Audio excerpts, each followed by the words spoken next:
On behalf of the Linn-Mar School Board, I welcome everyone to this evening and call the meeting of the Linn-Mar Community School Board of Directors to order here at 5 o'clock.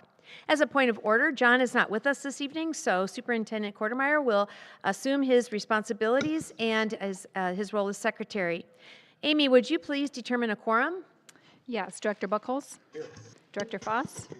Director Langston? Here. Director Mansour? Here. Director Maury? Here. Director Thomas? Here. President Lau Lancaster. I'm here. To keep the meeting flowing this evening, I will read the number of each agenda item and then ask for a report or a motion. This is item number 200, adoption of agenda. May I have a motion, please? I move to adopt the agenda as presented. Second. I have a motion by Barry and a second by Britt. Is there any discussion? If not, all in favor, please say yes. Yes. Yes. Yes. Any opposed? And the motion is carried. Item number 300, our district highlight moment. At this time, we're going to enjoy a video from our communications department entitled Path of Pride. At Linn-Mar, every student's journey is unique. No matter where their paths begin, they are supported every step of the way. And while their starting points may differ, they all come together as one, united in purpose, pride, and community. We call this the path of the pride. It begins with curiosity, in classrooms filled with wonder, where the first steps of learning are taken. Across 7 elementary buildings in our district, it grows with confidence as students discover their strengths, supported by caring educators who believe in their potential. In our 2 intermediate and 2 middle schools, it expands with opportunity, where every challenge is met with encouragement and every success is shared. And it culminates here at one high school where all paths converge. No matter where they started, every Linn-Mar student is part of something bigger. One district, one community, one pride.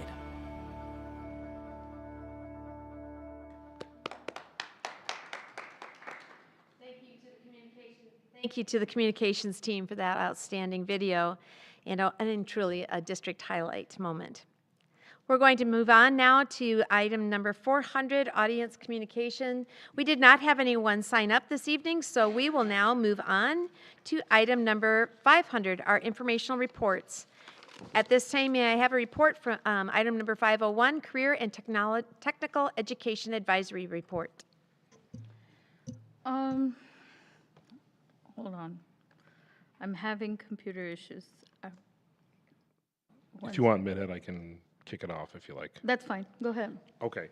So Midhat and I were both there for the CT's committee report.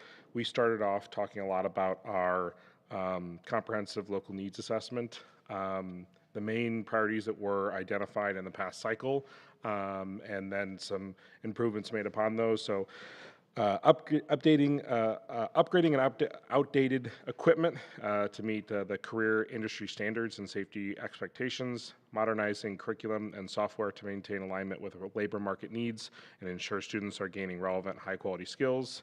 On that note, we definitely had a lot of participation from community members who are running businesses and who are trying to partner with Linn-Mar, and they had a lot of good feedback about trying to make sure that the training that we were providing was definitely meeting what they wanted to see in young workers, and then enhancing safety protocols and strengthening alignment to emerging workforce needs and ensuring programs remain responsive and forward-thinking.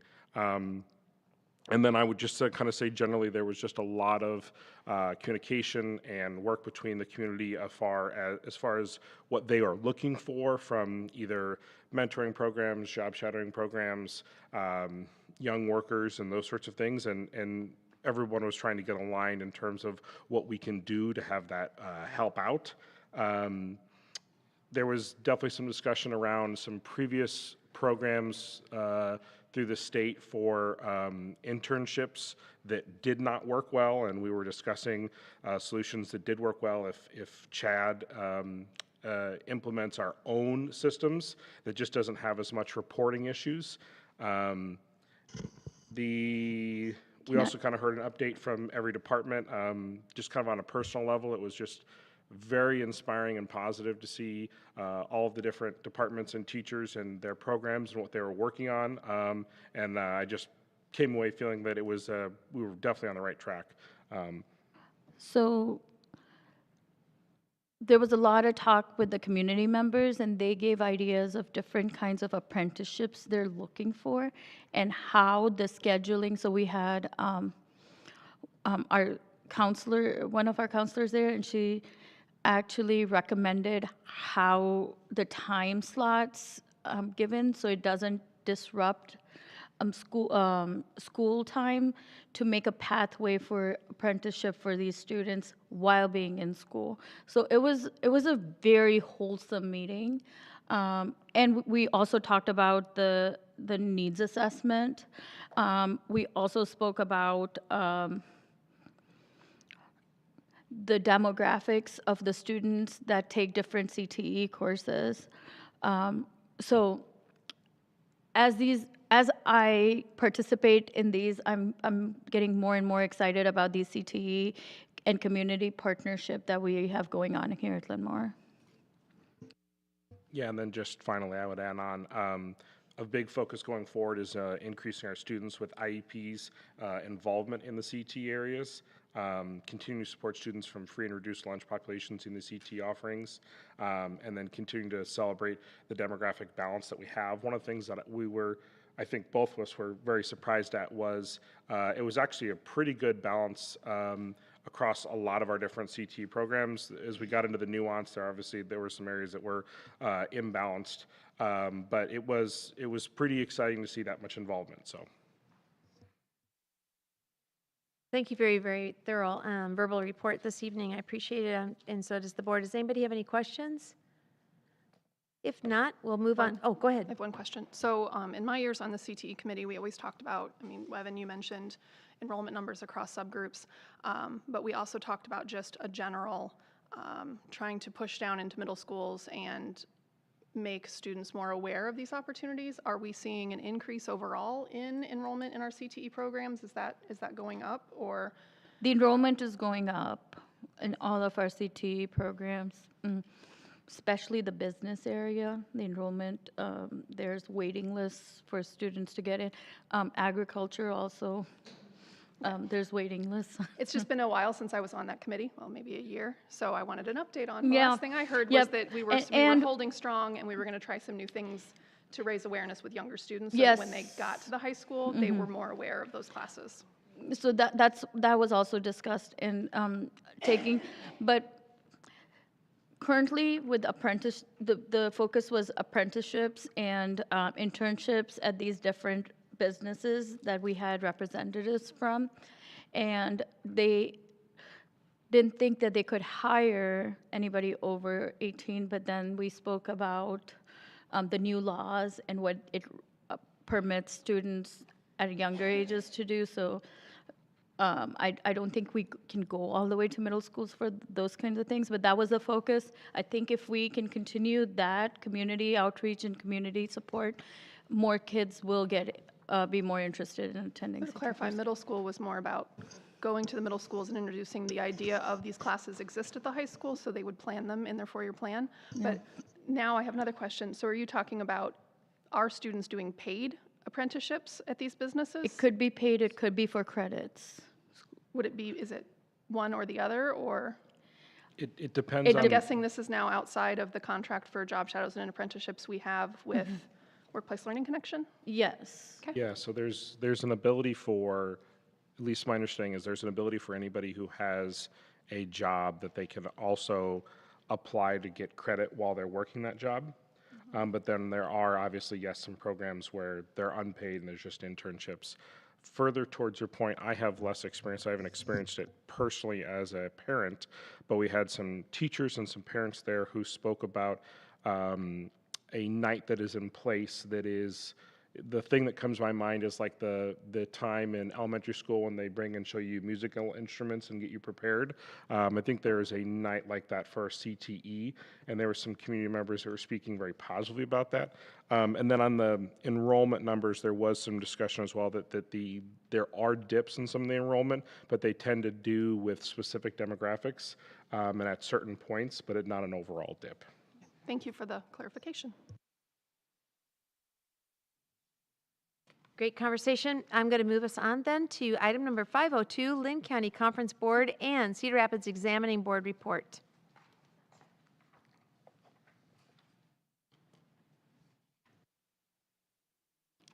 Evan's on the conference board. Oh, I thought we had, that's a mix-up then. I thought that I thought that you took that over. Evan, you're the voting member of the conference board. And I have attended the last 2 meetings, but I can't vote. So the conference board has asked me where Mr. Langston has been. And so it's worked out okay, but you know, you're still on the roster. We still voted to have you on the conference board. But we were just very fortunate because when they have that meeting, they have to have representation from the school boards in the county, from the city, from the supervisors, etc. And very fortunately, a young man from North Liberty showed up and we were able to vote. So basically what the meeting consisted of, both meetings were public hearings, just like we go through here numerous times on budgets, etc. And the public hearings went on, and then the meeting just progressed from there. So, Thank you. I think we have a conversation outside of this meeting right now, but thank you very much for the report and all that is going on, and we will follow up the rest of that information later. Any other questions? If not, 503, Marion City Council reports. I was able to attend both of the meetings, and there was not anything on the docket for any one of our meetings. If there's anybody in the group that would like to ask a question, I'd be happy to answer it. But like I said, it's been pretty low key. The meetings are held right here if anybody wants to attend. It's fun because they're sitting in our same seats that we Yeah, sat in yeah. at their place.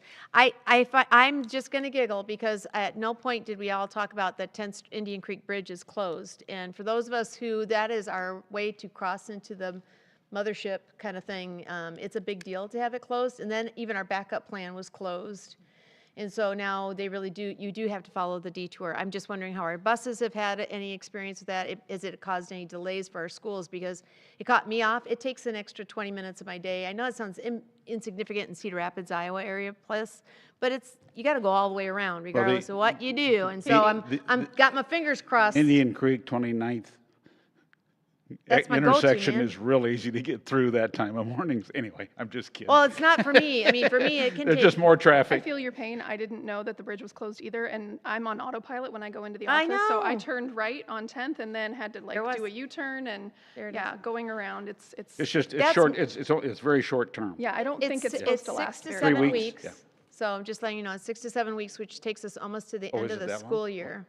So it's a bigger plan, by the way, if you haven't seen it. It's a really cool thing that they're going to be doing. They're renovating Indian Creek itself. Will have more trails. It's all good in the end. But I just thought it was kind of, for those of us who that's our direct route, I was just wondering if buses had any problems. I'm going to let us keep going, but thank you for that. I'm just, 10th Street, oh, the bridge is gone. All right, here we go. Item number 504, Finance Audit Report, please. Well, we went over a nice big stack of bills and prepped for the Lion Learning presentation, which was the same day as our finance audit meeting.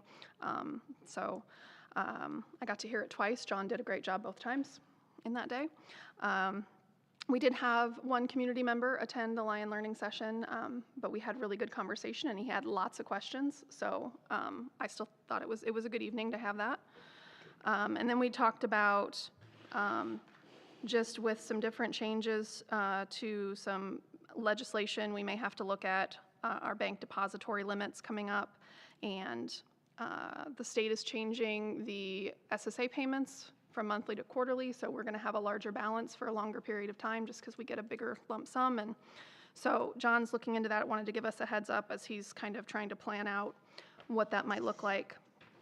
And then, yeah, we just looked at some change orders and the balance of the LRC bond revenue is going to roll forward to the performance venue balance. So it was a pretty straightforward finance meeting.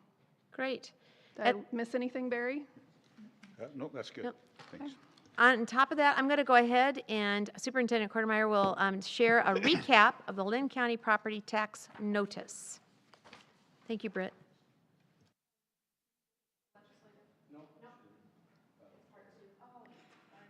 So we're not. Good evening, everyone. I'm going to channel my best CFO, Board Secretary, Don Galbraith, for the presentation. This is largely the same presentation that was shared during the board meeting in February, during last week's Lion Learning session that was held for the public, and I'll recap it tonight ahead of our public hearing at 6:30. So I will do an overview of the district certified budget process, share an understanding of the state's requirements for the annual mailed hearing notice, explain the variability that you see in the notices, and outline our next steps in the certified budget process. This is a graphic that we've been using now for the last couple of years. John has worked with Renee to put this together. So this graphic shows all the various funding sources that a school district has to work with. Underneath each of those, 1, 2, 3, 4, I think 8 funds, you'll see the way that the funding works and where the funding is coming from. So general fund is garnered through property taxes, state aid, and miscellaneous income. Management fund is completely through property taxes. The Pearl fund, the same there. PEPL fund, the same there. Debt service, combination of property taxes or transfer of funds. For SAVE, our capital projects could be sales, bond tax, and bond proceeds, sales tax and bond proceeds, student activity funds, admissions, fundraising, and student dues, our nutrition fund from meal sales and federal and state reimbursements, and then our other enterprise funds, our school store, and our community pool. Underneath each of those buckets then it shows what expenditures can come from those, and we are not able to transfer money between buckets. But as you see, the general fund, largely we pay for salaries, benefits, materials, and utilities out of the general fund. Out of our management fund, different types of insurances and our early retirement packages.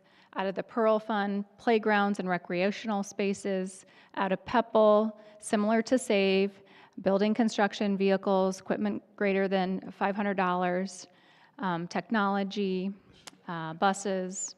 Out of debt service, our debt principal and interest, SAVE, very similar to PEPL, capital projects, technology. Our student activity fund supports our co-curricular activities. Out of our nutrition fund, our food service expenses, and our other enterprise, our enterprise costs associated with the school store and the community pool.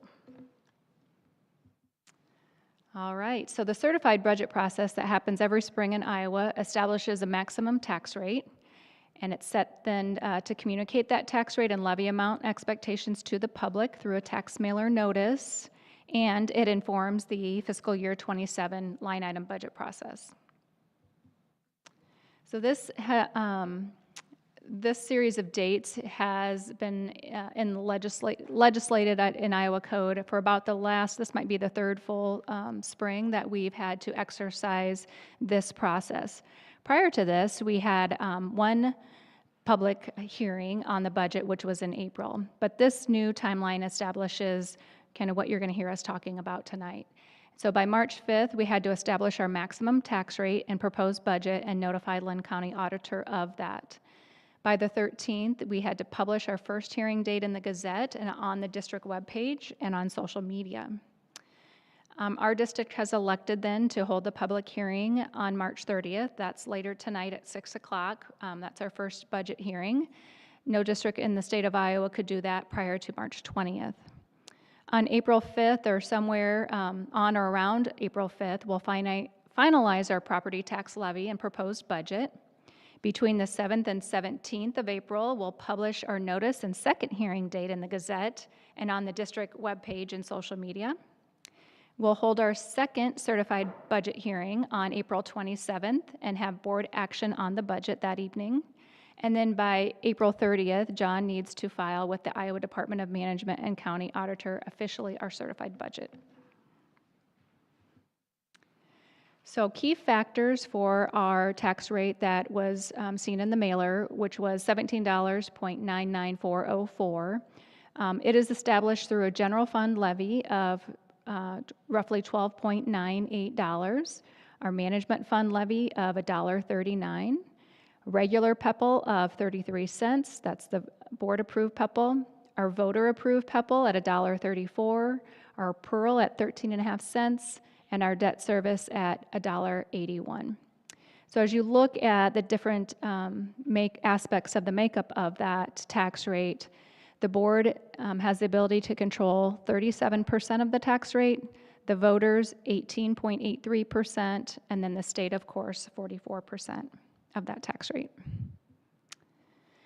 This shows our property tax rate history back to 2010, and you can see that for the last 3 years, our tax rate has remained flat at roughly $17.99. Quick comment. Can you Absolutely. I just want to share with everybody, go back to the tax levy. Back in 2010, when our tax rate was at 2023, you know, needless to say, we did a nice job as a board bringing that number down. Mm-hmm. But really a key factor in that was the saved dollars. Mm-hmm. You know, and we have to remember that as a community, we all voted for that sales tax to go statewide. Right. And that's really was a critical piece for us. First of all, to bring our sales tax, our property tax levy down. The second one is to build facilities. And the third one was technology. Mm-hmm. Those were the three things that we could spend that money on. Mm-hmm.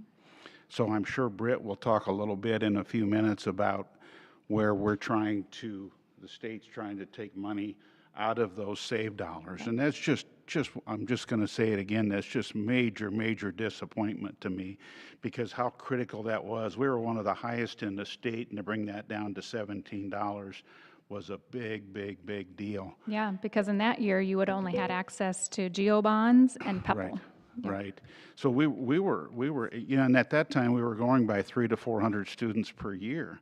So we were having to build buildings, we were having to do stuff because we couldn't handle it, but our tax levy was so high that our hands were tied. That was a big step for us. And just to say I'm disappointed, yeah.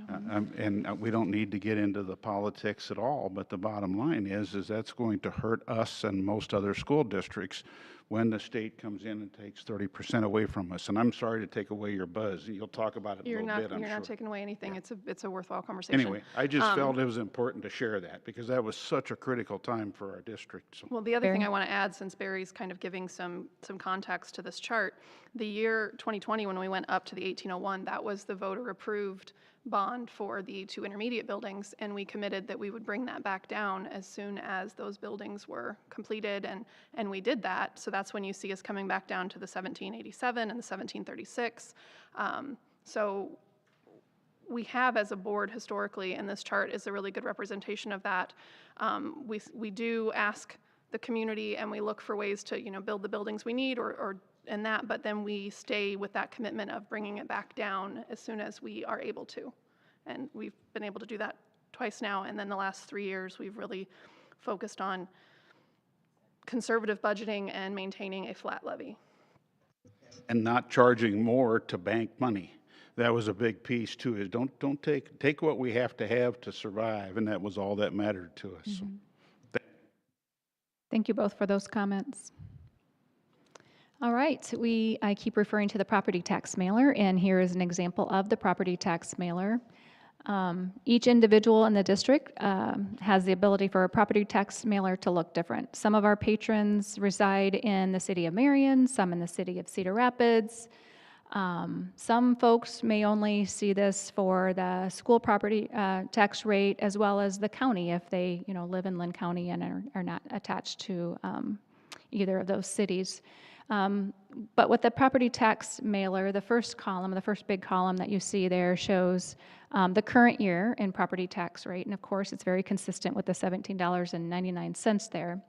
The middle column then shows that if we were to try and raise the exact same amount of funding for next year as we did this year, what that property tax rate would be, $17.08 and some more change. Of course, we know that it would be quite impossible to hold our funding at exactly the same rate when we've got increased cost with inflation, salaries, and benefits, given the fact that our general fund is largely made up of 80% of it, staff and salaries. And then the last column is the proposed property tax rate, and again, $17.99 and a little bit of change there. This is a reminder, I've just shared this. District funds for staff salaries and benefits must come from the general fund. Property taxes and state aid are the two of the primary funding streams for this bucket of funding. This shows a tax rate comparison. And what the tax mailer does is they use a $100,000 property for a home, and then the mailer assumes that there's going to be a 10% increase in the valuation of that residential property, and so that's how you see the why you see that percent change or rate change there. They do the same thing on a hypothetical commercial property with a value of $300,000 for this past year, and then proposed for $330,000 for next year.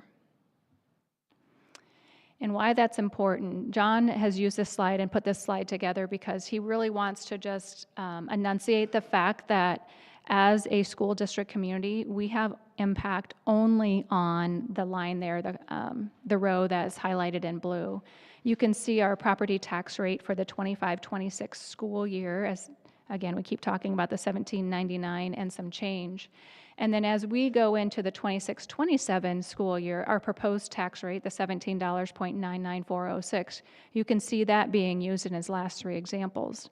But what he does go and do and change is, in the second column there, the FY 26-27, he shows the home assessed valuation at $110,000, with the rollback being less than it is this year. In the next example, he shows a $100,000 home, with the rollback being, again, less than it was last year.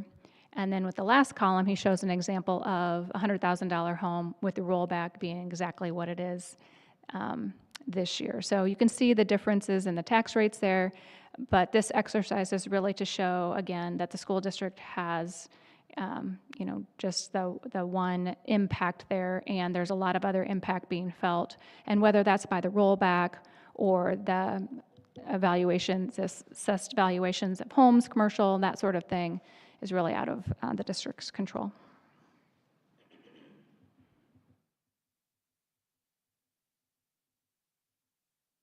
All right, just a reminder, this is a repeat of an earlier slide, but sometime on or around the 5th, we'll finalize our property tax levy and proposed budget. Between the 7th and 17th, there will be a notice published, and a second hearing will be shared in the Gazette, on the district webpage, and social media. We'll hold our second certified budget hearing on the 27th, and we'll have board action that night on the budget. And then John will file on or before April 30th with the Department of Management and County Auditor. And with that, I take any questions. I think the only additional thing I want to say about the tax levy is, or the tax notice, is you showed that it shows you $100,000 last year and assumes a 10% assessed value increase, which is where they get the $110,000. And what John mentions on that slide with those three different examples is that the school district has no idea what your property is assessed at, if it went up, if it went down, if it stayed the same. We don't know, and that's not something that, like, John said that he's gotten calls about, like, change my information, or, like, he's getting calls that should go to the assessor's office. So we don't know what the assessed value of the properties are in our community. That's not something that we're in charge of. The only thing that we set is that tax levy rate. Every other part of that formula is dictated by someone else that's not in this room. So he always makes that point, and I think it's a really important point to make. Thank you, Britt. Anyone else? Well, you did well stepping in those shoes, so well done. And thank you you. very much for very valuable information that you have created. At this time, we're going to move ahead with item number 505, legislative report. So I'm going to take tonight. So it's been a while since our last update, and we've passed the second funnel deadline, which is generally exciting. So I want to explain a couple things in your handout. So we included the list of the education bills that survived the second funnel, and then at the end of the summary, we put in bold where they're at. You're going to see several of them say placed on the unfinished business list. So this is a step that legislators can do. If a bill didn't technically make it out of committee on both sides and didn't actually meet the second funnel rules and should be dead, they can put it under unfinished business, and then it's not really dead. They can pull it back out.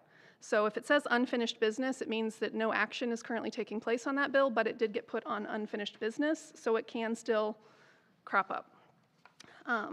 Then I included on the last page the education bills dead after the funnel and kind of where they ended. So most of them say no movement, which means they never moved out of that second committee. There was one, the behavioral issues, it passed the Senate, but the House never took action when the bill was sent over to them. Yeah, the rest all said no movement. So those were things like removing the requirements for vaccinations and dress codes and banned concepts, firearms and vehicles on school property, library agreements, all of that stuff didn't make it past the second funnel. So things that did, the charter school bill is still in there.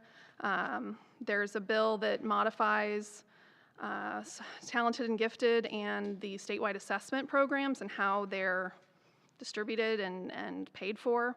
So some new requirements in that bill on how we would do different things and what the district would have to pay for. The last bill, it does say requires school districts to pay the costs all required within this bill. So we'll have to see how much of that actually, if it moves forward. That's passed in the House already. So we'll see if the Senate picks it up. The big ones I know we want to hear about. So status of property tax reform. So on the first page that we did update that section. So as you might remember, the governor's proposal in her state of the condition of the state was 2% local revenue growth and taking 30% of saved revenue away from districts and freezing taxes for seniors on their homes with over 65 years of age. There has been no movement on the governor's bills. No movement in the House since January 29th and no movement in the Senate since February 25th. They're not on the calendar, not on committee. No one's looking at those two bills. But what has changed is the House bill is the one that has the most movement going on right now. And originally the House bill didn't have anything to do with save revenue much in there, and now it has that 30%. So the difference between the governor's proposal and the House's proposal around save is that the House provides it 2 years longer to move that money away from the schools and into property tax relief. So they would have the transition for 30% of save revenue to come from schools over to property tax relief or the Peter Fund by 2034. The governor was 2032. It also puts limits on spending authority carry forward. You can't take more than, school districts wouldn't be able to move more than 35% of their prior year expenditures forward. This has to do with, we talk about our solvency and our UAB ratios and how we want to have, sometimes we want to save money for a certain period of time because we might want to spend it on something, so we're saving up. This would limit the ability for districts to plan ahead, budget conservatively, have money in the bank that they're planning to use for something else. It would limit it to 35%. So there was definitely some concerns around that. But I think the biggest, and Barry alluded to it already, the good thing in the House bill is that it extends SAVE from 2051 out to 2070, but school districts are not allowed to borrow beyond a 20-year term. So it doesn't actually fix the the problem of the money being removed by 2034, 30% of that from districts. And there are 170 districts in the state that have already borrowed against SAVE through 2051. And there's no provision in the legislation around SAVE for schools to have protection from default. In PEPL and in Pearl and other things, if something were to change in the funding mechanism, what trumps all of that, any new legislation around those funding mechanisms, is that schools can levy so that they don't default on their loans. That is not true for SAVE because it's sales tax, or it's not property tax. So right now there is no mechanism for those school districts who have already borrowed this money to not default on those loans if they take the money, the revenue away. So those are some things that we're still looking at. SAVE is not in the Senate property tax plan, and that one hasn't changed a whole lot, but both of those have passed out of their individual committees. Those are both in Ways and Means, and I did ask members of the Senate what they're thinking about the House bill, and members of the House thinking about the Senate, and they're saying they're having conversations, but movement is the giant question mark of, are they going to compromise? So publicly they're saying they think there's common ground and they're going to find a solution for property tax reform, but I don't know how many are saying that they feel really actually good about that. So we're going to have to watch it, because if we lose 30% of SAVE, it changes a lot of things. Other than that— Hey, Britt, yeah. could I just emphasize that that would take effect Immediately. Yes, immediately. And there is also still that separate bill out there in Ways and Means that would put the 80% of issuance of bonds. You would need an 80% voter approval rate to do a general bond. So if you wanted to replace SAVE and go to your district voters and ask them to do a bond issue instead, it would move from 60% to 80% majority. And the House property tax bill also has the 60% supermajority voter approval to use all SAVE funds. So even though SAVE funds are specifically designed for school districts to, using the calculated state method of, here's your enrollment, here's your state revenue for sales tax, this is what you can use, the money is there for us to use, we would have to ask the voters every single time we bonded it to access those funds. We would have to ask the voters for approval. And if you think about, we just finished the performance venue. We only bonded that money 1 year at a time. So we would have to bond for the first year, be starting on a project, and then the second year when we wanted to finish the project, we would have to go to the voters a second time and ask them for permission to bond for the rest of the project. And there's more to that. It's not just asking for input from the community, which we do. There is the cost of every one of those. Every election. Every Yep. election time we have to do that. And that is just a little bit overwhelming because it takes our security out of future facility planning. And it's confusing to voters. Well, what do you mean? We voted last year for this project. Why do I have to vote again? You need more money. Like, it's going to be a really confusing process if we have to go every single year and ask voters to approve money that's already been allocated to the schools. So that's my update. I'm happy to answer any questions. That you were just talking about House File 2192, right? Yes. Yeah, okay. Just looking at who's pushing that forward in the House, you can see some names that really shock the conscience. I've also heard that regarding the save and the House file to the House to push it out a couple extra years, is that they're hoping that folks only hear that it's getting extended and not hear that it's getting gutted. And so they think they treat that as a win, when in reality it's just a death blow. Okay. Yeah.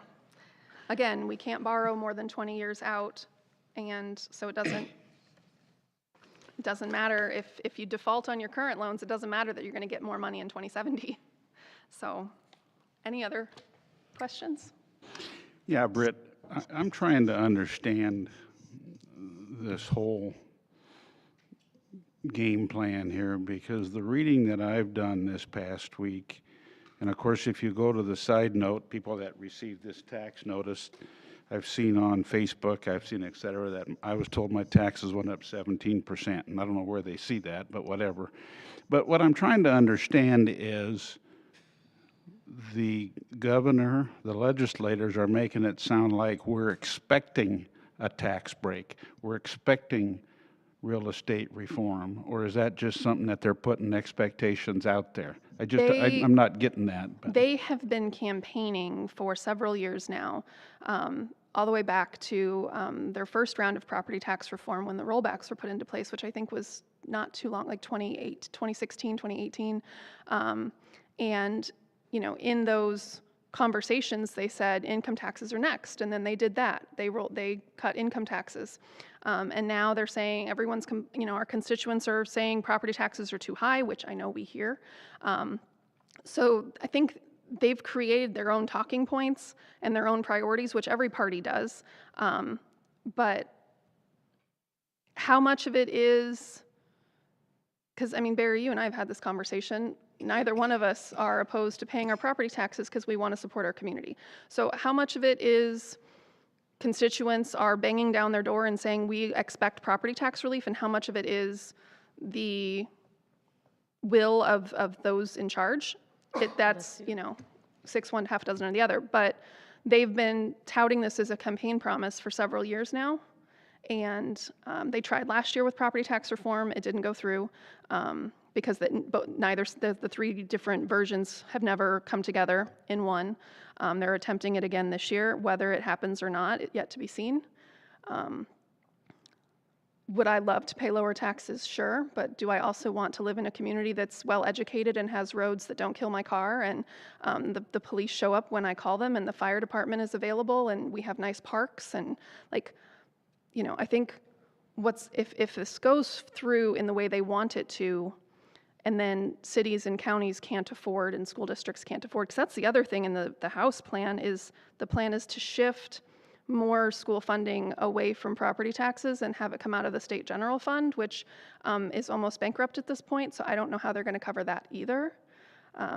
They keep, you know, we've used the surplus and we've used the rainy day fund. It'll be empty. That's all the financial people have said. That's going to run out in 2029, 2030. So I don't know what the long-term solution is or what the plan is. I think in the immediate, it sounds really good to tell people you're going to lower their taxes and not talk about what that actually means to their real life. Like Justin was saying, you know, extend save, but you're also gutting it. Like, what's the full story? We'll have to see what they end up passing, if they pass anything at all. But definitely, I mean, we're all watching it, so. My question is the Senate file. Which one? 2472, it's the. Yes. Okay. Now, this is talking about PEPL funds and reducing PEPL funds that are voters approved by 30%? Yep. And that money goes for tax reliefs for property taxes?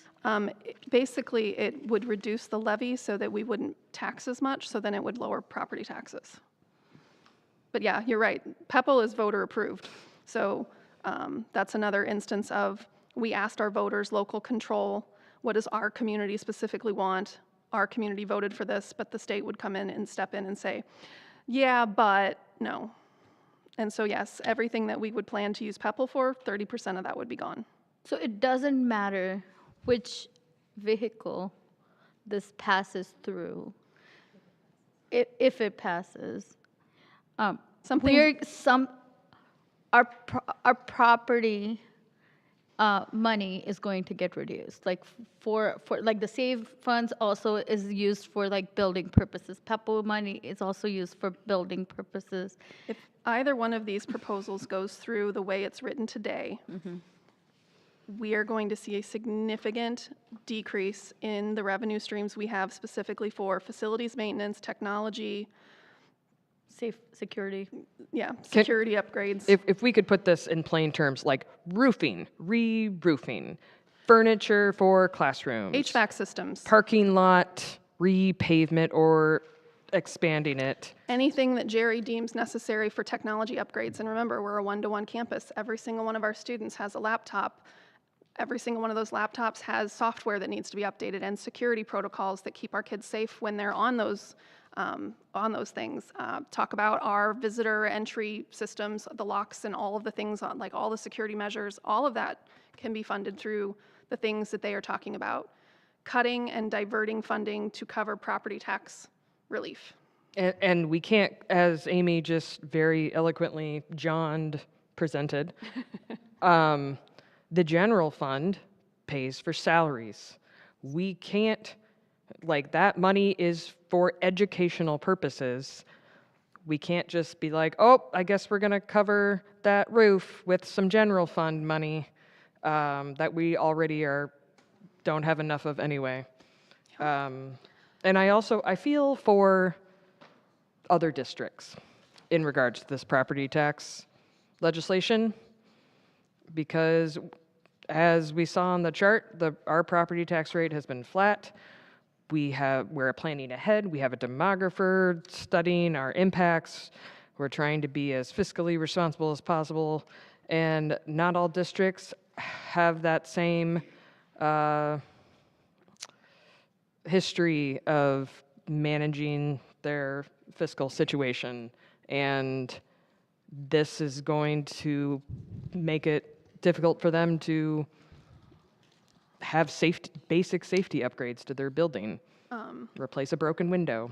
We have a district not too far from us that I feel is a successful district, is asking to raise their levy by 9.7%. So there you go. Yeah. Those are the ramifications. So. To put the percentages into dollar amounts, the governor's proposal, which reduced 30% of SAVE by 2032, we would lose $18 million in SAVE revenue in the next 10 years. So if the House extends that 2 years, maybe we lose 16 or 17 million. But that's a significant chunk of money that legislation was designed specifically. SAVE stands for Secured and Advanced Vision for Education, not save property taxes. So session is supposed to end on April 21st, so they have 22 days to figure out what they're going to pass. And then, I mean, they might go on. They have the last few sessions, but they stop getting paid on April 22nd. So we should see some movement on some of this stuff.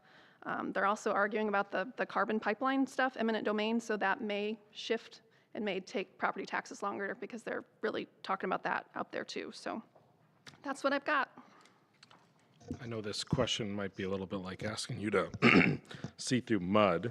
I'm not good at reading tea leaves, yeah. but I'll give it a shot. Okay. And so I'll kind of limit it or target it specifically to, I think I've had these conversations, other people on the board may have had some conversations with some legislators who are making some of these decisions. A lot of the feedback that I've gotten has been very murky, and so I guess I will just either confirm that is a similar thing for you and Laura as well, or if there's been anything else. I've gotten almost even a distinct impression that this hasn't been top of what I would call their worry list, but I don't know. So we're on target for typical legislative session. The policy bills are the ones that fall under the final deadline. So that's typically out of the gate, they come out, they have to pass SSA, and that's when they put forth all of these bills that we've been watching that they have to get through the committees by the first and second funnel date, or the bills are dead and they have no hopes.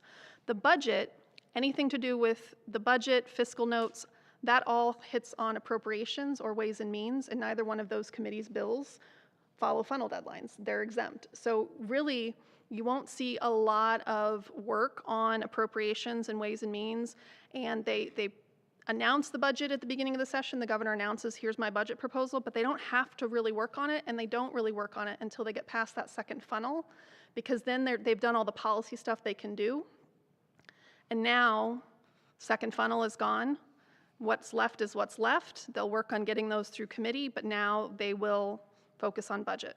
So that's part of it, is that they haven't been having these conversations all session because they haven't had to. They've focused on their policy bills first. The other caveat is all of the bills that are dead as standalone bills. It is not uncommon for them to be tacked on as amendments to the appropriation bill on the last day of session. So when we say a bill is dead, it's dead as a solo bill. The concept of the bill, and we've seen it happen several times, can be added on as an amendment to the budget or an appropriations bill or something like that at the end of session. So yes, the reason it's murky and muddy and no one has a clear answer is because they haven't really been talking about this until March 20th was the second funnel. So that's when they really started turning their attention to the budget and to property tax reform, and that's when Ways and Means really and appropriations really started having all their meetings and things like that. And that's typically how session goes, and it's just because of the funnel deadlines. And I would add that they're not talking publicly about this. That's not to say that they're not in caucus discussing this or having coffee. So. Yes. What's our next big date? April 21st, end of session. 21st. All right. So Thank you very much I for your guess diligence. my semi, I don't know, I can't say it optimistic or pessimistic. I guess my hope would be for continued misalignment from the two sides. They can't agree on anything, and then Save and Pepple don't get touched for another year. I guess that would be, that would be what I hope happens, is that they can't come to an agreement and then they don't mess with the funding. Also, there's still time for anyone listening to call or email and share your thoughts. Oh yeah, none of these property tax bills have hit the floor. They're all still in committee. And the reason that is because, especially when you have the trifecta majority, they're not going to bring anything to the floor unless they think that they can have it passed. So if it's not on the schedule for the House or the Senate floor, it means they're not there yet, which means people are still talking about it. You can always, until they vote, you can talk about what this will do and that you do or don't want it to happen. Oofta. All right. Thank you. Very, very detailed report, and also for your updates and the thoroughness of the way that you present all this information. I appreciate it greatly. I know your colleagues on this board do as well. If there's no further discussion, we're going to move on to number 506, our superintendent's report. Yeah, good evening again, everyone. Good evening again, everyone. We have several district honors and highlights to share with you. We're going to start off first with art honors, and I would like to congratulate all of the students who have recently earned recognition for their artwork. Autumn Zeringer has Scholastic Art Competition honorable mention for her project. Kristen Fisher, National Ceramics recognition. Elise Trusty, photography recognition. And then we had several students' artwork selected for display at Mercy Medical Center. Bowling highlight, congratulations to the 42 student athletes that shared their talents on the Linn-Mar boys and girls bowling teams for having a fantastic season. A band highlight, congratulations to our 5th and 6th graders from Hazel Point and Boulder Peak on their very first performances and the new performance hall. Esports highlight, congratulations to the Overwatch and Rocket League esports teams for their strong competition during the state championship in Marshalltown. Diamond of the Year honor. Thanks to our amazing operations and maintenance staff, the district was the recipient of the Diamond of the Year award in recognition of the excellence of sports field maintenance. This is the 3rd time the district has won this recognition. Kudos goes out to the O&M staff for their hard work. To our Linn-Mar High School boys swim team, congratulations for their recent appearance on KCRG 9.2 on Iowa Live Tonight. Another fine arts highlight, congratulations to the Linn-Mar School Thespians who gave a great performance of All in the Timing on March 10th and 12th. A girls wrestling honor, congrats to our girls wrestling team for earning the Iowa Wrestling Coaches and Officials Association Academic All-State Honors with a 3.69 team GPA, amazing. To our Marching Lions, what a highlight here. Congratulations to all of our Linn-Mar Marching Lions that traveled to Dublin, Ireland to be part of the St. Patrick's Day Parade over spring break. and All-State Jazz Band honors. Congratulations to the Linn-Mar High School students for earning a spot in the Iowa 4A All-State Jazz Band. They're going to perform as part of the 19-member band at the Iowa Bandmasters Conference in Des Moines on May 14th. A few facilities updates then. As far as our performance hall, the shop drawings for the orchestra shell have been returned and work is moving forward. We have received information on the hallway extension and are continuing conversation around that.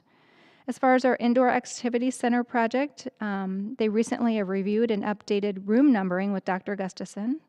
They're setting up existing items for a site walk with staff. They completed 8 focus groups meeting the week prior to spring break, and they met with the fire marshal for initial review. The Oak Ridge Band Room addition is currently out for estimate. They're finalizing the code review and will set a meeting with the city soon. They began creating construction documents, drawings, and specs for the bidding process purposes. As far as our facilities assessments, they're starting exterior assessments of buildings this week. It was delayed due to weather and spring break. They've been working on creating graphic images, and they will start creating pricing scenarios of the possible work to review with the district and start to compile and organize responses from the survey that we had put out. And some upcoming events for our students and staff. I know we just came off a spring break week, but thanks to our parents and our students and to our staff for the last 2 days we've had professional development. It's been wonderful. Justin was just remarking on the great weather day that we picked for the students to be off today, so I hope they enjoyed being outside.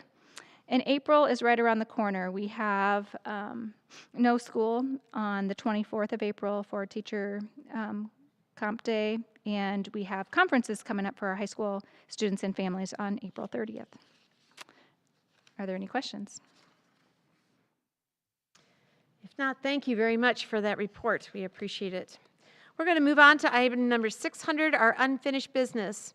May I have a motion, please, for item number 601, please? Make a motion to approve awarding the bid for the Oak Ridge Middle School roof replacement project to Dry Space, Inc. as the lowest responsive bidder for a project total of $375,365. Second. We have a motion by Britt and a second by Barry. Is there any discussion? If not, all in favor, please say yes. Yes. Yes. Any opposed? And the motion is carried. We're now moving into item number 700, new business. May I have a motion, please, for item number 701? Motion to approve the early graduation request for Natalie Newton and Grace Quinlan as presented in Exhibit 701.1. Second. I have a motion by Midhat and a second by Evan. Is there any discussion? Just congratulations to the 2 girls. Awesome. Yeah, I know one of the families there. Wonderful students. Outstanding. Is there any further discussion? If not, all in favor say yes. Yes. Yes. Any opposed? The motion is carried. Item number 702, please. May I have a motion? Motion to approve the list of open enrollment requests as presented in Exhibit 702.1. May I have a second, please? Second. We have a second by Justin. Is there any discussion? I just had a question. There were several names that were duplicate listings on the list. Is that just like a mail merge issue, or It was fixed. it was fixed? Yeah. Never mind. Thank you very much. Is there any further discussion? All are welcome here at Linn-Mar. Yeah, this We've is got awesome. great things happening, and welcome to the district. If there's no further discussion, all in favor, please say yes. Yes. Yes. Any opposed? And the motion is carried. At this time, we will have a motion, not yet, for our consent agenda. May I please have a motion, please? Motion to approve the consent agenda as presented. Second. We have a motion by Evan and a second by Midhat. I'd like to begin our discussion by recognizing our retirees. And we are celebrating with our John Christensen, Christina, Angela, and Pam. Different buildings, and all of those names are very familiar to us in our journey. So thank you very much for their time here and their retirement and their hard work. We'd also like to make sure that we recognize Renee and for her service to the Linn-Mar district, especially in the journey that we just took and our selection of our new superintendent. Could not have imagined this journey without you. So thank you, and look forward to hearing all of your joys and success in your next position. But we are thankful for your service right now. Yeah. Is there any further discussion on our consent agenda? If not, may I have a motion, please, or may we all vote in favor, please? Yes. Yes? Yes. Yes. Any opposed? The motion is carried.